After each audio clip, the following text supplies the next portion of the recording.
eu sou a Leonisa Pitra e sejam bem-vindos ao segundo episódio de 5 minutos com a ANF. Se ainda não viu o primeiro episódio desta série sobre prostituição, coloque este vídeo no pause, deixe os teus comentários, clique no link que estará disponível no primeiro comentário. Acesse, assista e eu estarei aqui à sua espera. Agora sim, veja esse vídeo até o final, siga-nos em todas as nossas redes sociais, deixe o seu like, o seu comentário, partilhe o máximo que puder, enfim, chama a todos e vamos a isso.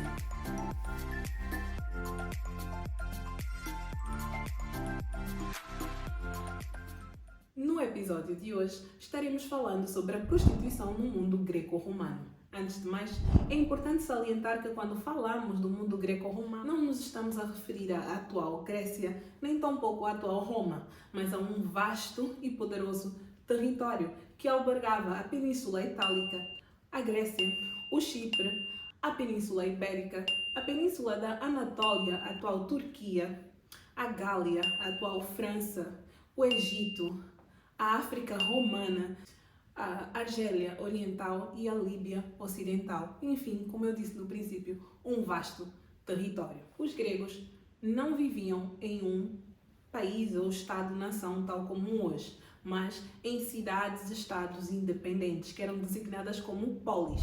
E o conjunto de polis formava então aquilo que eles designavam como Hélade. Tanto que os gregos eram conhecidos como os helenos. Aliás, ainda hoje, a Grécia também é designada como República Helênica. O nome ou termo grego, ou Grécia, foi adquirido ou foi dado pelos romanos. A história da Grécia Antiga está dividida em vários períodos, tendo sido o último destes conhecido como o período helenístico, que vai desde 338 a 146 a.C.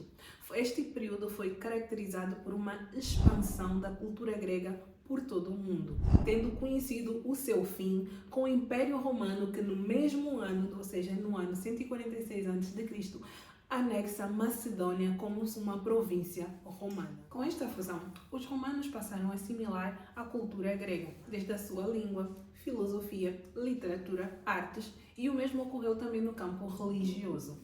Assim sendo, o fenômeno da assimilação da religião grega pela cultura romana é designado como sincretismo. Os romanos adotam assim os deuses da mitologia grega, alterando apenas os seus nomes. Por exemplo, Zeus passa então a se chamar Júpiter na cultura romana, Afrodite passa a ser Vênus e Poseidon passa a ser Neptuno. A prostituição de vários tipos era praticada na Grécia, havendo um total de 50 palavras sinônimas utilizadas para fazer referência a esta atividade. Uma delas é a palavra porné. Na verdade, todas as palavras gregas que contenham o morfema porne descrevem algum aspecto da prostituição, como por exemplo a palavra porneo, que quer dizer prostituir-se, porneion, que significa bordel, e porneia, que vai então significar adultério, fornicação ou ainda prostituição. Podemos dividir a prostituição na Grécia em 3 grandes grupos. As escravas, que eram um nível mais baixo, serviam em bordéis sujos ou ainda pelas ruas. As prostitutas do templo, que serviam então nos templos das grandes cidades gregas ou ainda nas cidades vizinhas. Esta prática, ou seja, a prática da prostituição no templo, estava diretamente vinculada ao culto à deusa Afrodite, que era a deusa do amor, do sexo e do desejo.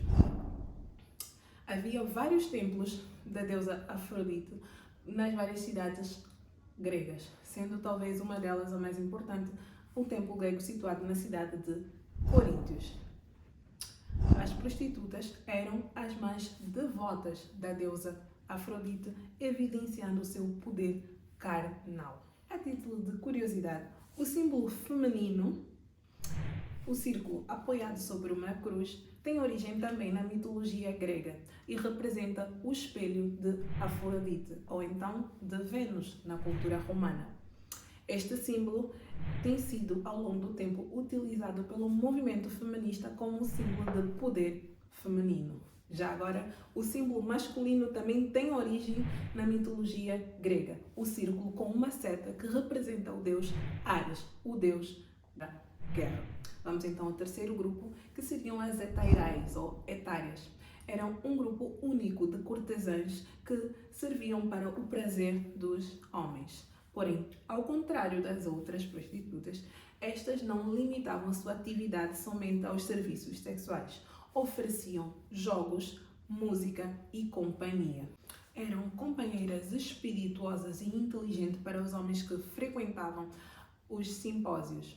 Algumas delas chegavam ainda a herdar propriedades ou dinheiro dos seus amantes. Entre elas, vale destacar Aspásia, a etária de Péricles, considerada como uma das mulheres mais influentes da Grécia clássica.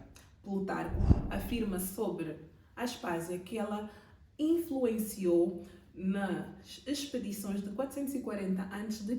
contra Samos, que ela ganhou notoriedade no círculo ateniense filosófico e que ela foi professora de retórica. Nenhuma criança nascida de prostituta poderia herdar propriedades do seu pai. Eles eram chamados de notoi, que significaria bastardos. Além disto, eles também não podiam votar nas assembleias gregas como cidadãos. Inclusive, uma das táticas do inimigo em tribunal era lançar dúvidas sobre a paternidade do seu oponente. Apolodoro declara: temos cortesãs etarais para o nosso prazer, concubinas para o cuidado do corpo e esposas para gerar filhos legítimos e ter um guardião confiável do que está em casa. Se gostaste deste vídeo, acompanhe toda a nossa série e até o próximo episódio.